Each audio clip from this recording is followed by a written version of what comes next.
구약성경 418쪽 사무엘상 7장 12절로 14절 말씀입니다.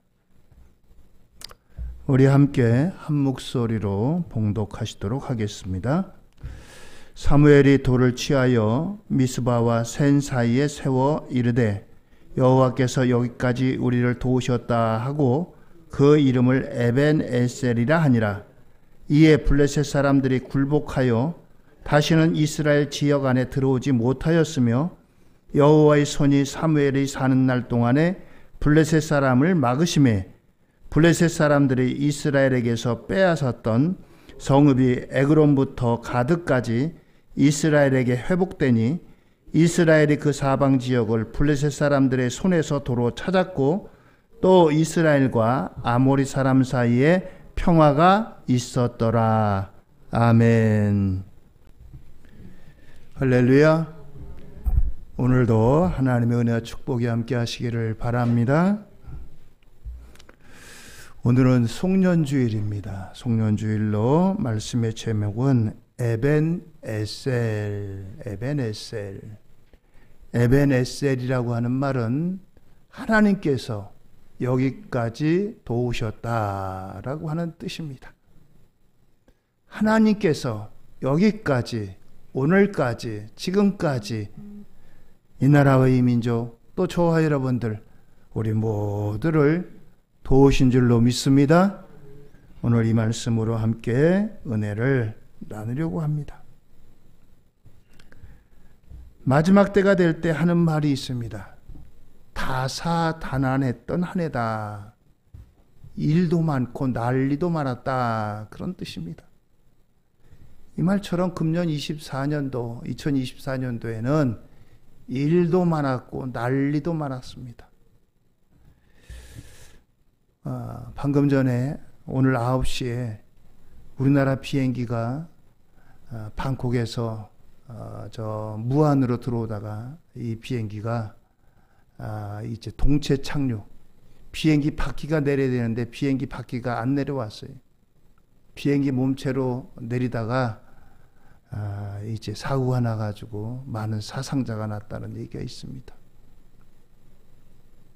참 다사다난했던 말 외에는 다른 말로 설명할 수가 없는 것 같아요.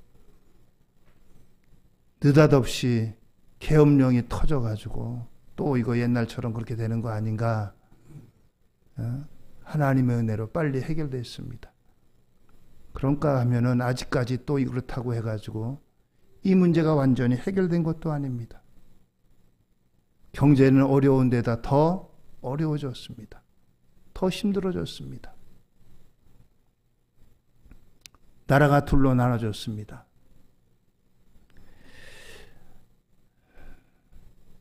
나라를 생각하고 국민을 생각해야 되는데 당리당략으로 나만 살자. 나라에 어떻게 됐든지 간에 국민은 어떻게 됐든지 간에 나만 살고 보자라고 하는 이런 이기주의 때문에 더 힘들어지고 있습니다. 오늘 저와 여러분들 이러한 시기에 다시 한번 오늘을 되돌아보고 또 이 가운데 하나님 앞에 저와 여러분들이 이제 혹시 놓치고 있는 부분들을 생각하면서 2025년도를 바라보고 나아가는 이러한 시간이 바로 지금 이 시간이 아닌가 생각이 됩니다. 2025년도 이제 살아오면서 힘들고 어렵고 또 여러 가지를 경험했습니다. 그런데 이렇게 어렵고 힘들고 이제 험난한 세월을 살아오면서도 어떤 사람들은 웃음을 잃지 않고 여유를 가지고 있고 어떤 사람들은 정말 죽지 못해 사는 이런 사람들이 있습니다. 사도 바울은 얼마나 험악한 세월을 살았는지 모릅니다. 그의 신앙 고백대로 한다면 그는 죽을 고비를 여러 번 넘겼습니다. 동족들에게 때로는 배를 타고 가다가 바다에서 또 여러 가지 환난을 만났습니다.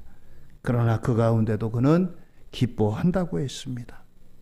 그렇게 살아온 사람도 있습니다. 오늘 여러분들 우리가 2024년 한 해를 살아오면서 다시 한번 오늘 이스라엘이 하나님 앞에 섰던 것처럼 하나님 앞에서 결산을 하고 우리를 되돌아보는 시간들이 필요하다고 할 것입니다. 오늘 성경 말씀의 배경이 되는 것은 이스라엘이라고 하는 나라가 자기의 정체성을 잃어버리고 살아갑니다. 나는 하나님의 백성이다. 하나님이 우리와 함께 하신다. 이러한 사실을 알고는 있지만 이것은 껍데기에 불과하고 속은 전혀 달랐습니다. 그들은 삶 속에서 하나님을 멀리 떠났습니다. 하나님을 잊어버렸습니다. 하나님 떠나서 하나님 없이 살아갔습니다. 그 결과가 바로 블레셋이라고 하는 이웃나라에게 이루 말할 수 없는 어려움을 당합니다. 그래가지고 그들이 정말 귀중하게 여기는 하나님의 법궤까지 빼앗겼습니다. 하나님의 임재가 임한 상징인 이 법궤마저도 빼앗겼어요. 법궤를 모시고 오면 우리는 전쟁에 승리할 것이다 라고 해가지고 전쟁터에다 법궤를 모셔왔는데 그만 전쟁에서 지고 만 겁니다. 그리고 이 법궤를 빼앗겼어요. 그런데 이 법궤를 빼앗아갔다 해가지고 블레셋이 그럼 평안했느냐? 그렇지가 않습니다. 하나님의 법궤는 하나님의 사람들이 올바른 마음으로 올바른 자세로 모셔야 그것이 복이지 법궤 자체가 결코 복은 아닙니다. 법궤를 빼앗아 갔지만 오히려 블레셋 땅에는 여러 가지 환란이 임했습니다. 그래서 결국 이 법궤를 다시 이스라엘로 돌려보내지 않으면 안 됐습니다. 법궤를 다시 모셔왔습니다. 법궤를 모셔오면서 이제 이스라엘 백성들이 결산을 하게 됩니다. 그래서 모인 곳이 미스바입니다. 미스바라고 하는 곳에 한 곳에 모여가지고 그들이 집회를 했습니다. 집회를 하는 가운데 하나님 앞에 그들이 했던 일이 바로 에벤 에셀 해가지고 이 기념비를 세웠던 것입니다. 하나님이 여기까지도 오셨다. 하나님이 지금까지 우리를 도우셨다. 라고 하는 이러한 기념비인 것입니다. 오늘 저와 여러분들이 다시 한번 이 에벤에셀을 기억하면서 하나님께서 우리를 돕는 그 비결을 생각하려고 합니다. 첫째는 모이는 것입니다. 모일 때 하나님의 역사가 더한다는 사실입니다. 기독교 역사는 어느 한 개인으로 끝나는 것이 아니고 모일 때 힘과 능력이 발휘됩니다. 이스라엘 민족이 미스바라고 하는 곳에 한 곳에 모였습니다. 하나님의 자녀들은 하나님 앞에 자주 모여야 됩니다. 하나님 앞에 자주 모이는 것이 오늘날로 말하면 교회라고 말할 수 있습니다. 교회는 주의 몸된 곳입니다.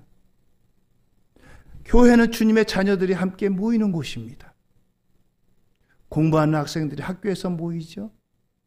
운동선수들이 운동하는 체육관이라든가 운동장에서 모이죠. 하나님의 사람들이 모이는 것이 교회입니다. 성경은 우리에게 권면합니다. 히브리서 10장 25절입니다. 모이기를 패하는 어떤 사람들의 습관과 같이 하지 말고 오직 권하여 그날이 가까움을 볼수록 더욱 그리하자. 그렇습니다. 습관이 중요합니다. 모이는 습관이 있는가 하면은 자꾸 모이기를 패하는 그런 습관도 있습니다. 아이고 맨날 매주일 나가야 되나? 아이고. 서양 사람들이 1년에 일생에 2번 간대요. 한 번은 세례 받을 때, 또 결혼식 할 때, 마지막으로 이제 장례식 할 때. 장례식 할 때. 그 사람들 거의 대부분이 기독교 문화니까 세례 받을 때 가요. 그리고 결혼식도 우리는 결혼식장에서 하지만 그들은 교회에서 하니까 교회에서 결혼식 해요. 그리고 마지막에 죽고 난 다음에 장례식 할 때가 한대. 이게 하나님 앞에 되겠어요?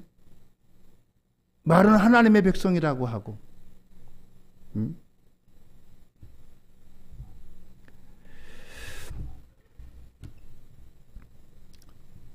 코로나19 이후로다 우리나라에도 이런 일들이 들어왔어요. 모이기를 패하는 것들이 자꾸만 늘어납니다. 될 수 있으면 안 모이려고 해요. 이게 마지막 때의 징조예요. 히브리서 기자가 이 히브리서의 말씀을 한 거는 로마 제국이 기독교인들을 박해할 때, 기독교인이라는 걸 알면 여러 가지로 어려움을 당합니다. 바로 그러한 때에 히브리서 기자가 모이기를 패하는 어떤 사람들의 습관같이 하지 말고 오직 권하여 그날이 가까울수록 더욱 그리하자. 모이기에 힘쓰자. 이 사람들이 이때 모인다는 것은 그냥 우리처럼 시간 내가지고 한번 모이는 것으로 끝나는 것이 아니고 어떻게 보면 생명, 목숨을 걸고 모이는 거예요. 모이지 말라고 하는데 모여? 너희들 기독교인들이지? 그렇습니다. 우리에게 이처럼 모인다는 것이 더 점점 힘들어집니다. 우리 옛날보다 여러 가지 여건은 더 좋아졌잖아요. 옛날엔 새벽 기도가 4시 반에 했어요. 왜 4시 반에 했느냐? 12시부터 4시까지가 통금이에요. 통금이 해제되면 4시부터 통금이 해제되는 거예요. 통금이 해제되면 집에서 걸어 나가서 제일 가까운 시간이 4시 반인 거예요. 그래서 4시 반에 했어요. 아마 통금이 없었으면 4시나 3시에 했을지도 몰라요. 새벽 제일 첫 시간을 드리자. 그때 뭐 집이, 뭐 자가용이 있습니까? 뭐가 있습니까? 다 걸어 다니는. 제가 시작한 목회가 전라남도 진도입니다. 전형적으로 농사 짓는데. 그때 제가 처음 목회할 때도 4시 반에 새벽 기도했어요. 이분들이 여름에는 못 나와요. 너무너무 아침부터 저녁까지 농사 짓느라고 몸이 피곤해가지고 못 나요. 겨울에는 근데 이분들이 좀 농한기니까 새벽에 나오는데 보통 걸어 나오시는데 30분 이상 걸려요. 근데도 새벽에 뭐 도시처럼 이렇게 가로등이 있습니까? 뭐가 있습니까? 랜턴이라고 후라시 켜고 다녀야 돼. 그러면서 그 먼 길을 와요. 추운데도. 우린 여러분들 히터만 틀면 뜨뜻하지만 난로 불 때야 돼요. 난로 떼면은 그냥 이게 장작이 잘 말라가지고 잘 떼면 좋은데 냄새 나고 연기 나고 그냥 뭐 너구리 잡는 것 같아요. 오늘 여러분들 모이기에 힘쓰는 우리 모두가 되기를 주의 이름으로 축원드립니다. 모일 때 하나님이 역사하셔요. 뿔뿔이 흩어질 때가 아니라 모일 때 하나님의 역사가입니다. 오순절 마가야 다락방에 500명이 모여서 기도하기 시작했어요. 물론 나중에 성령 받은 사람들은 마지막 120명밖에 남지 않았지만 모일 때 하나님의 역사가 일어나요. 그렇습니다. 오늘 이스라엘 백성들이 다 흩어져 있었는데 미스바라는 곳에 한 곳에 모였어요. 각자 있는 곳에서 한 게 아니라 그 한 곳에 모여서 함께 합심해서 기도하고 함께 말씀 듣고 그럴 때 역사가 일어났어요. 우리도 하나님 앞에 모일 때 은혜 받게 될 줄로 믿습니다. 두 번째입니다. 우상을 버려야 됩니다. 우상을 버려야 돼요. 우상은 하나님보다 더 마음이 가는 겁니다. 하나님보다 더 관심이 가는 겁니다. 하나님보다 더 사랑하는 겁니다.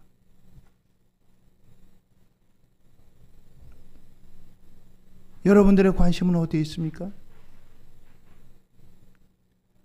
하나님은 그 모든 관심의 가장 중심에 하나님이 계시기를 원합니다. 사랑하는 것의 가장 중심에 하나님이 계시는 걸 원합니다. 이것도 사랑하고 저것도 사랑하는 많은 사랑하는 것 가운데 하나가 아니라 가장 핵심적으로 가장 많이 가장 모든 것을 다해 사랑하기를 하나님은 원하십니다.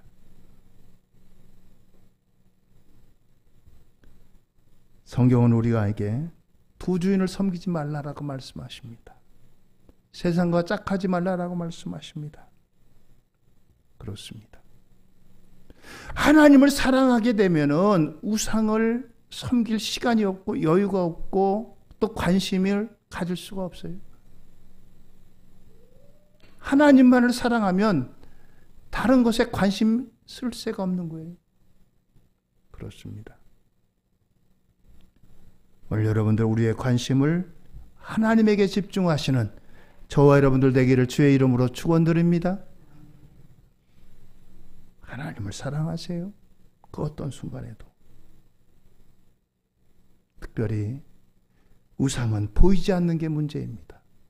보이는 우상은 다 구별해요. 여러분들 집에 뭐 보이는 우상 갖다 놓은 사람이 어디 있겠어요? 보이는 우상 앞에 가서 절하고 보이는 우상 앞에서 빌고 그런 사람이 어디 있겠어요? 문제는 보이지 않는 우상의 문제입니다. 보이지 않는 우상.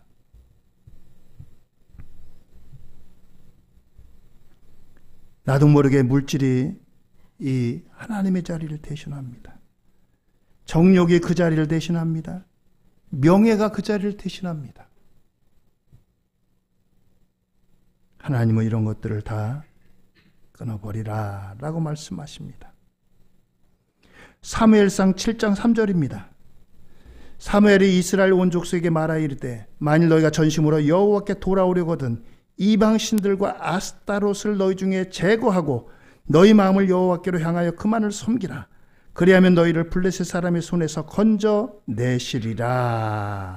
그렇습니다.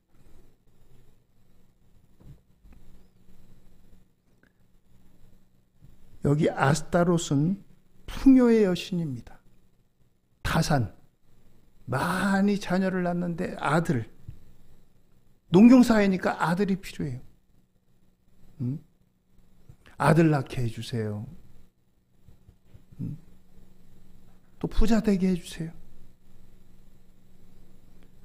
오늘 이와 같은 것들을 제거하라 라고 말씀합니다. 그렇습니다. 어떤 사람이 한잔하고서 이제 배를 띄웠습니다. 노를 열심히 지어가지고 저 건너편으로 걸려가려고 열심히 노를 저었어요. 분명히 노를 열심히 지었는데 이상해요. 새벽이 돼가지고 보니까 그 자리에 있는 겁니다. 아니 내가 분명히 열심히 지었는데 왜 배가 안 가고 이 자리에 있지? 가만히 보니까 이 배에다가 묶어놓은 밧줄을 끊어내지 않은 거예요. 밧줄을 묶어놓고 열심히 노를 저어봐야 이 배가 나가겠어요? 그렇습니다. 우상을 제거하고 난 다음에 하나님께 나갈 때 하나님의 은혜를 입습니다. 세 번째는 회개해야 된다는 겁니다. 그들이 미스바에 모여가지고 뭘 했습니까? 모이는 게 중요합니다. 그런데 모여서 무엇을 했느냐는 더 중요합니다. 7장 6절입니다.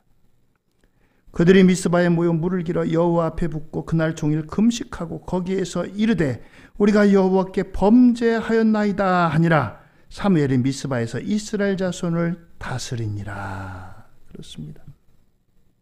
금식하고 범죄하였나이다. 회개했다는 거예요.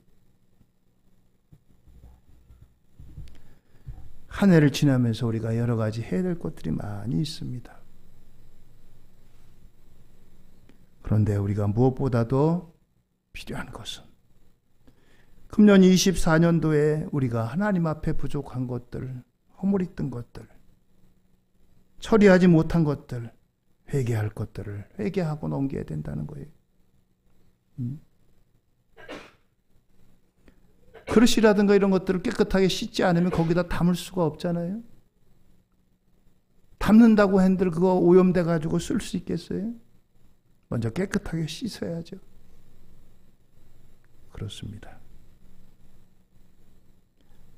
하나님 앞에 회개할 것들을 회개하고 미스바에 모여가지고 그들이 하나님 앞에 하나님 우리가 잘못했습니다. 하나님보다 더 세상을 사랑했습니다. 하나님보다 아스타롯을 하나님보다 바알을 섬겼습니다.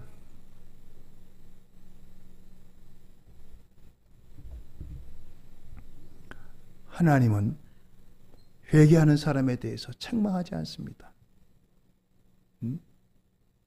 하나님은 7번씩 7번이라도 용서해 주시는 분이에요. 그렇습니다.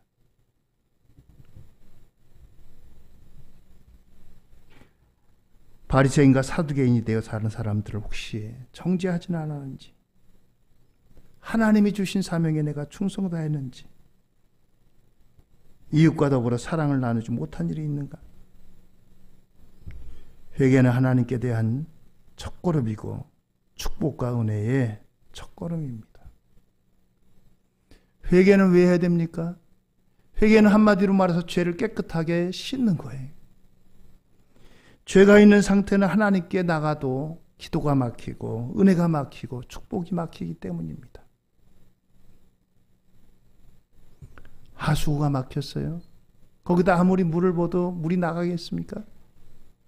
찌꺼기를 다 씻어내야죠. 다 걷어내야 됩니다. 그래야 물이 잘 내려갈 수 있는 거예요. 하나님께서 위로부터 아무리 축복을 주셔도 하나님과 막힌 이와 같은 죄가 있다면 하나님의 은혜와 축복이 임할 수가 없어요. 그래서 회개가 필요한 겁니다. 이스라엘 백성들은 자신들이 하나님의 백성으로서 정체성을 잃어버리고 하나님을 잃어버리고 우상을 섬기고 그러면서도 그들은 자신들이 하나님 앞에 이와 같은 모습을 기억하지 못하고, 야, 하나님께서 도대체 왜 우리를 이렇게 힘들게 하시냐? 하나님 살아계시면 우리가 이렇게 당할 수가 있느냐? 이 사사시대에는요, 이스라엘 백성들이 매일같이 노략질 당했어요. 여름 내내 농사 지어가지고 가을에 추수할 때쯤 되면은 이놈이 와서 약탈해 가고 저놈이 와서 약탈해 가고, 그렇습니다. 그래서 늘 빈곤했어요. 어떤 때는 집도 쫓겨나가지고 저 산속에 들어가서 토굴 속에 살았어요. 자기 집 놔두고. 왜? 거기 있으면 또 와서 괴롭히니까.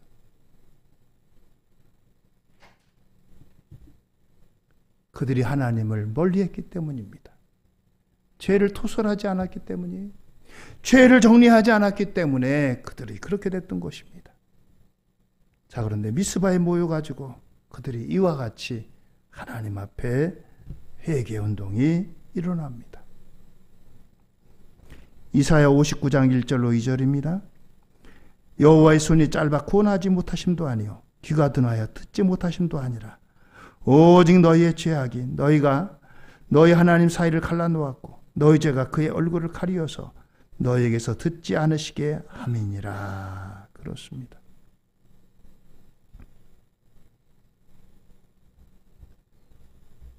(2024년도에는) 우리가 하나님 앞에 기도해야 될 여러 가지 기도의 것들을 놓치고 기도하지 못했어요. 나라가 왜 이렇게 됐습니까? 자기 이기주의에 빠져서 그래요. 자기 이기주의.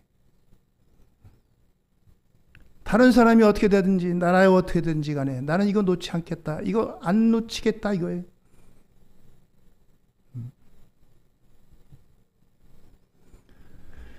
나라와 민족을 위해서, 지도자들을 위해서 기도해야 돼요.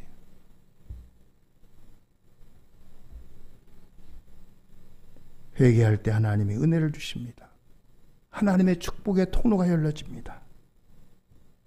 오늘 저와 여러분들 모두가 다 하나님 앞에 미스바의 이 회개 운동을 기억하고 오늘 저와 여러분들이 2024년도 가기 전에 하나님 앞에 나가시는 저와 여러분들 되기를 주의 이름으로 축원드립니다.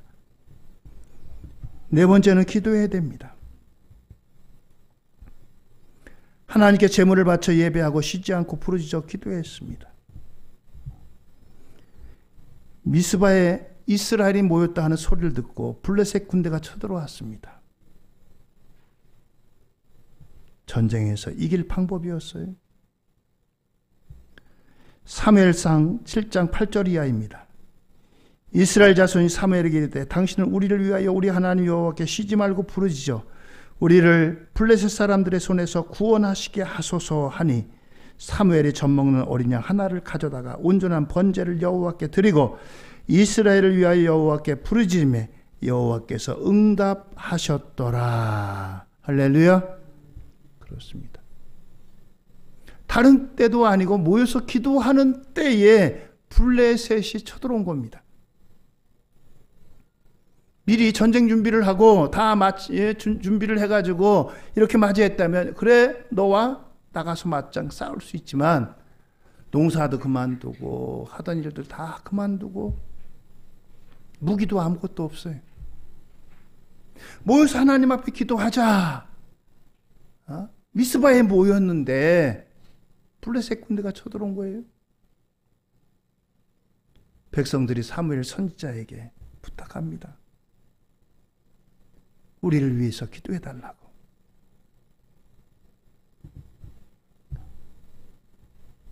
사무엘이 하나님 앞에 어린 양 가져다가 번제를 드리고 하나님 앞에 이스라엘을 위해서 기도합니다. 하나님, 이 나라의 민족을 긍휼히 여겨주세요. 저 블레셋의 손으로부터 이 땅을 보호해 주세요. 여호와께서 응답하셨더라. 할렐루야. 그렇습니다.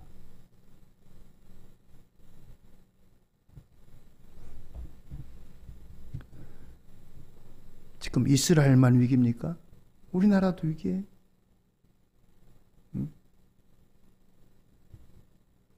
우리나라 돈하고 미국과의 그 돈과의 관계를 환율이라고 해요. 환율. 미국 돈 1달러에 우리나라 돈이 옛날에는 1,400원 정도 했어요. 1,450원이 됐어요. 뭐 얼마 50원밖에 안 되는 것 같지만 이건 어마어마한 거예요. 기름 같은 거 다 수입해야 되는데 그만큼 가격이 올라가요. 우리나라를 바라보는 세상 사람들의 눈이 한국 왜 이래? 한국 선진국인 줄 알았더니 아무것도 아니네. 뭐 K-팝, K-문화 뭐 얘기하더니 아이고 저러네.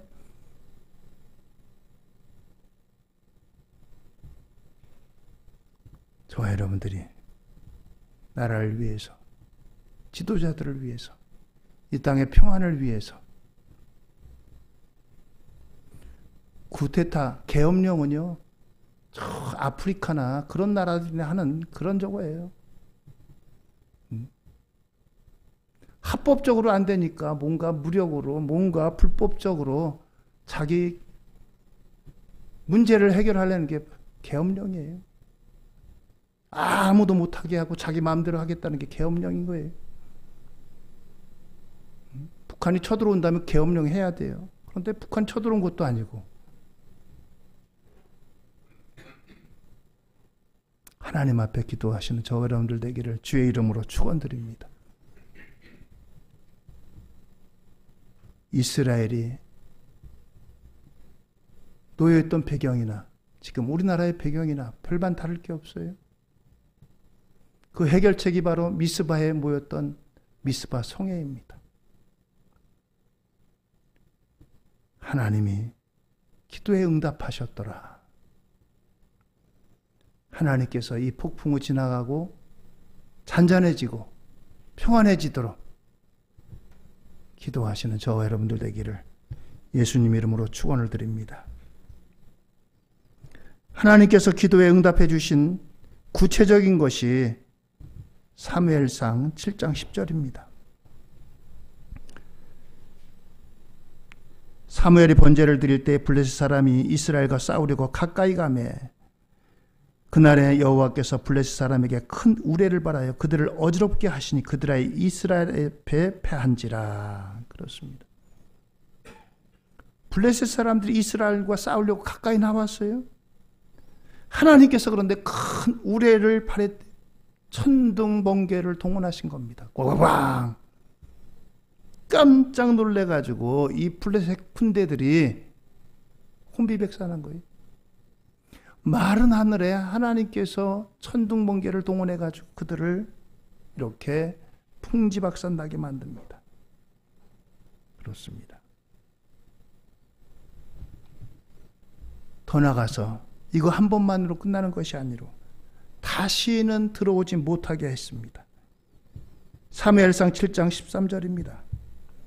이에 블레셋 사람들이 굴복하여 다시는 이스라엘 지역 안에 들어오지 못하였으며 여호와의 손이 사무엘이 사는 날 동안에 블레셋 사람을 막으심에. 그렇습니다. 이거 한 번으로 끝났다는 거예요. 한 번 갔다가 다시 또 들어오고 또 다시는 들어오지 못하도록 이와 같이 하나님이 막으셨다는 거예요.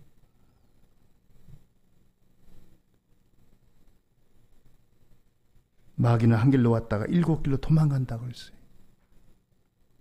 마귀는 소리 없이 들어옵니다. 어둠의 권세를 가지고 어둠의 세력들을 끌고 들어옵니다. 그러나 하나님께서 막으시면 다시는 들어오지 못합니다. 더 나아가서 이곳에 평화가 찾아왔다고 했습니다. 7장 14절 우리 같이 한번 읽습니다. 블레셋 사람들이 이스라엘에게서 빼앗았던 성읍이 에그론부터 가드까지 이스라엘에게 회복되니 이스라엘이 그 사방 지역을 블레셋 사람들의 손에서 도로 찾았고 또 이스라엘과 아모리 사람 사이에 평화가 있었더라. 할렐루야. 그렇습니다.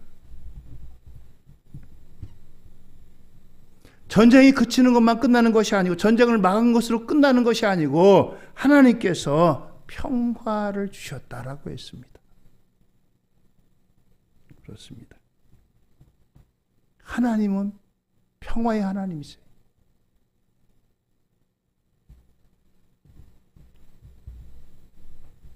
이스라엘 사람들의 인사는 샬롬입니다. 샬롬, 샬롬. 샬롬은 평안이에요. 평안. 하나님께서 이들 사이에 평안을 주셨다라고 하는 것입니다. 예수님께서 이 땅에 오신 목적을 내가 너에게 평안을 주노라. 평안을 주려고 이 땅에 오셨다고 했습니다. 하나님은 우리에게 평안을 주시는 분입니다. 뒤숭숭합니다. 크고 작은 사건, 사고가 여러 가지 일어납니다. 생각지도 못했던 일들이 일어납니다. 오늘 우리에게 필요한 게 무엇이겠습니까? 바로 그것은 평안입니다.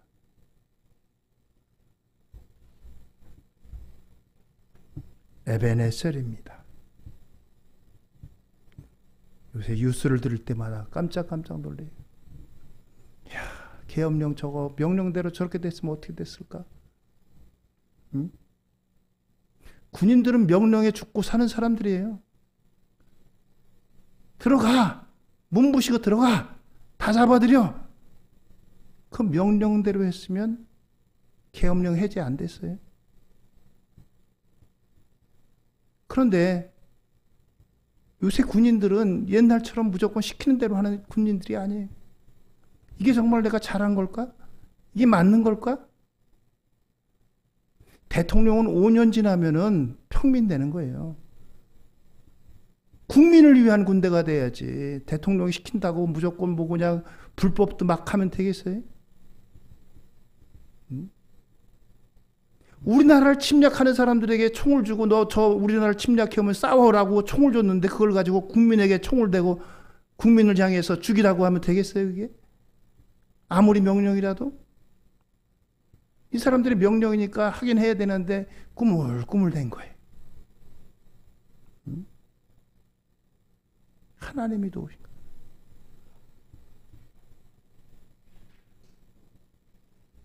총칼로다가 자기 마음대로 하는 그 평화가 평화겠어요?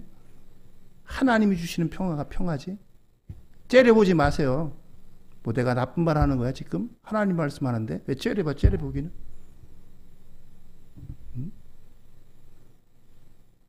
하나님이 주시는 평안을 얘기하는데 왜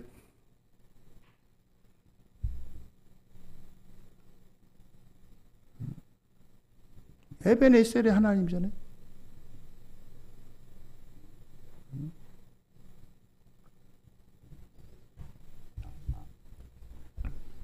에베네셀의 기념비가 세워져야 돼. 하나님이 주시는 평화. 무력으로 불법으로 다 조용하게 만들어. 그거 평화겠어요 그게? 평화가 아니에요 그거는. 합법적으로 해야지. 불법으로 하고서.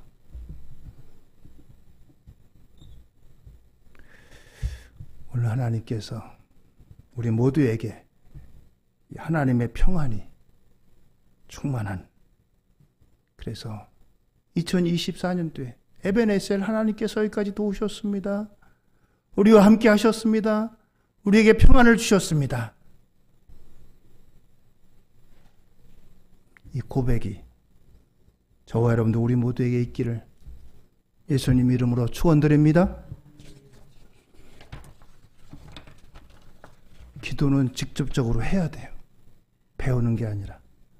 우리 시간 잠깐 24년도 생각하면서 하나님 이 땅에 하나님의 진정한 평화가 이루어지게 해주세요.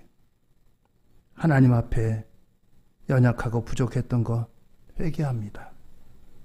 하나님 은혜와 용서 긍휼을 베풀어 주세요.